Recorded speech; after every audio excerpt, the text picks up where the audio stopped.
Baiklah, di sini saya akan menjelaskan proses terbentuknya telur pada burung puyuh. Yang pertama, sini ada ovarium. Ovarium ini berfungsi untuk menghasilkan kuning telur atau yolk. Kemudian, yolk yang sudah matang akan dilepaskan oleh ovarium menuju ke infundibulum. Di infundibulum ini, kuning telur akan berada dalam infundibulum selama 15 menit. Setelah itu, akan memasuki bagian magnum. Pada bagian magnum ini ada persimpangan antara infundibulum dengan magnum. Di sini apabila terjadi proses fertilisasi di mana terdeteksinya spermatozoa, maka akan dilanjutkan proses fertilisasi sehingga nanti akhirnya telur yang akan menjadi calon keturunan selanjutnya dari unggas tersebut. Namun apabila tidak terdeteksi spermatozoa, maka proses pembentukan telur akan dilanjutkan. Kemudian pada bagian magnum akan terjadi sintesis albumin dan sintesis galaza.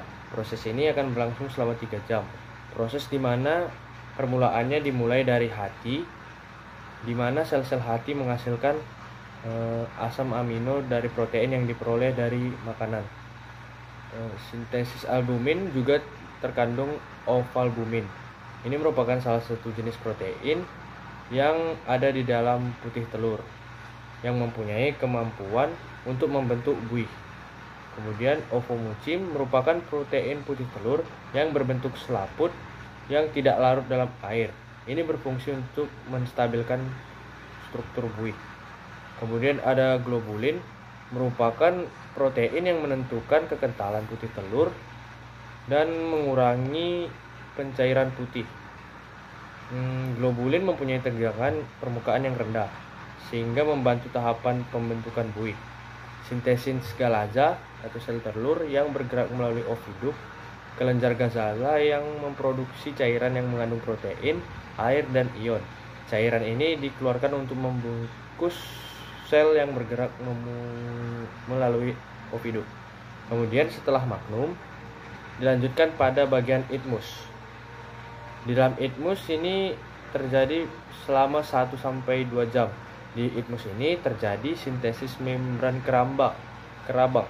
Sintesis membran kerabang ini dimulai dari kelenjar isthmus seperti melepaskan senyawa seperti kalsium karbonat dan protein ke dalam rongga telur, yang dimana senyawa ini akan membentuk membran kerabang untuk melindungi telur.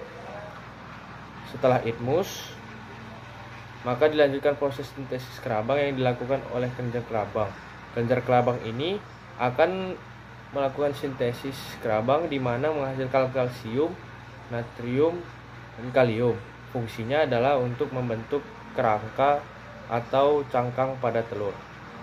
Setelah itu masuk ke uterus.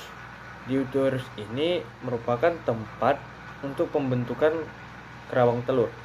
Kemudian dilanjutkan oleh vagina. Di sini merupakan tempat telur untuk sementara ditahan dan akan dikeluarkan apabila tercapai bentuk yang sempurna. Kemudian itu di sini merupakan kloaka yang merupakan saluran keluarnya telur. Baiklah, di sini saya akan menjelaskan sistem urinaria pada puyuh.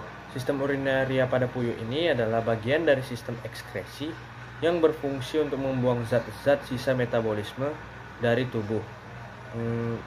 Sini merupakan penjelasannya. Pertama itu ada ginjal. Dia memiliki 2 sisi di kiri dan kanan, terletak di sebelah belakang rongga perut.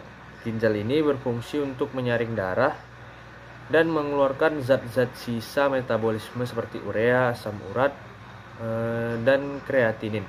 Selain itu, ginjal ini juga berperan dalam menjaga keseimbangan air dan elektrolit dalam tubuh. Kemudian di sini ada ureter yang salurannya ini. Ureter ini berfungsi untuk menghubungkan antara ginjal dengan kandung kemih.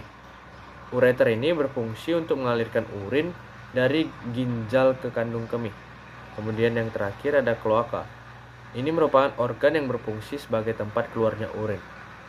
Di sini proses pembentukan urin pada puyuh berlangsung melalui proses filtrasi, reabsorpsi, dan sekresi di dalam ginjal. Darah yang mengandung zat-zat sisa metabolisme masuk ke dalam ginjal dan difiltrasi oleh glomerulus. Selanjutnya, zat-zat yang masih diperlukan oleh tubuh akan diserap kembali oleh tubulus dan dikembalikan ke dalam sirkulasi darah. Sedangkan zat-zat yang tidak dibutuhkan akan dibuang melalui ureter dan terakhir di kloaka.